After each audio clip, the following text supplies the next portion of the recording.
And back in the worldwide arena. Took forever to get Johnny Swinger out of the ring. Was he demanding title shots? Yeah. Well, you know, one thing I can say, Johnny Swinger, when given the opportunity, has taken advantage, scoring a win there over Cyclope. Scott, you know as well as I do, members of the WCW Executive Committee, taking notes at ringside for all of the matches here on Worldwide, and I think in the eyes of many of those people, Johnny Swinger just moved up a couple of notches. Good. I'm glad to see that committee doing something other than eating candy. Are you kidding me? I got that 48-gallon bowl of candy back there at every show, and it's always empty by the time we get here. You mean the one that J.J. Dillon was guarding earlier tonight? All right, another memo, I'm telling you. I don't know, he was doling out those Hershey Kisses one at a time. I beg your pardon? Oh, the candy. Please, I don't want a Hershey's Kiss from J.J. No offense. Good night, nurse. Here comes the Barbarian, and Jimmy Hart, and Jerry Flynn, and Hugh Morris, the first family. Boy, what a group. Jimmy Hart has seen the success that other factions have had in World Championship Wrestling, and he has aligned himself with certain wrestlers, certain singles competitors, and even had a tag team of Ming and the Barbarian together. But Jimmy Hart has decided to go for it all. He has lined up the Barbarian, Hugh Morris. We see Jerry Flynn at ringside, conspicuous by his absence, another First Family member, and Big Nasty Brian Knobbs. That's right. Where is Knobbs? That worries me. He could be under the ring. He could be under this desk. Guy could be anywhere. But he's not out there at ringside, but like the Barbarian needs it. He's got Flynn. He's got Morris. He's got Jimmy Hart. Poor Barry Horowitz. This is like 4-on-1. But he's in there. Barry Horowitz is a veteran, so he should be well prepared, and he should have knowledge that there are other wrestlers around ringside in addition to Jimmy Hart, and as a result, he should be prepared with a game plan and a strategy. Let's see if he can be a success as he just goes into this matchup against the Barbarian, giving away, I would say, in the neighborhood of 7 or 8 inches in height and probably about 50 or 60 pounds in just pure body weight. And I don't know how you quantify meanness, but he's giving up in that category too. The Barbarian throttling Horowitz over the lower turnbuckle. Thank goodness for Jimmy Hart. Without Jimmy Hart, this Barbarian, he might take apart this whole place. Somebody needs to control this guy, and I'm grateful for Jimmy Hart, not for a lot, but definitely for that. And I think as far as the Barbarian is concerned, he should be grateful for that focus and that level of concentration that Jimmy Hart brings to his matches. In the past, we've said it often, the Barbarian can be distracted, and without Jimmy Hart there to prepare that proper strategy and also to cheerlead as well as to keep him on the task in the ring, the Barbarian sometimes can lose his focus. Oh, no question about it. He doesn't care about winning or losing. The Barbarian just cares about hurting someone. If he happens to win, great. Probably doesn't care what size the check is either, but that man at ringside does, Jimmy Hart.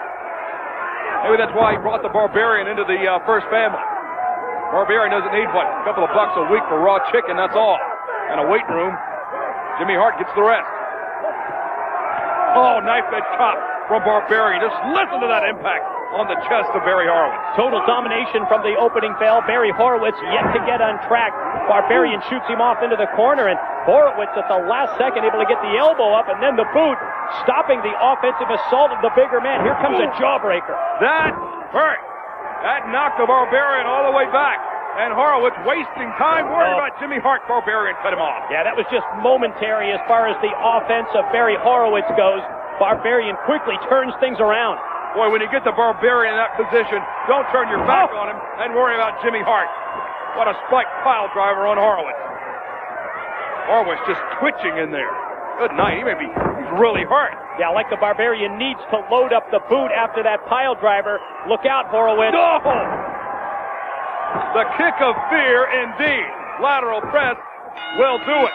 The Barbarian didn't need the assistance of the First Family. What an impressive victory for that animal. It was a dominating win for the Barbarian. He was on Barry Horowitz from the outset. Horowitz with very few offensive flurries in this match, and you see Hugh Morris, the other First Family members, celebrate as Jerry Flynn sends Horowitz out to the floor. First Family victorious here on Worldwide. I tell you what, let's go back. We'll take another look at this action as Jimmy Hart celebrates in the corner with the First Family. This is going to be our Wendy's Classic Hamburger replay of the week.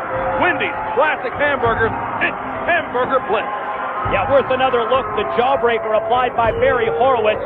One of his few offensive moves. There you see the big pile driver coming up from the Barbarian.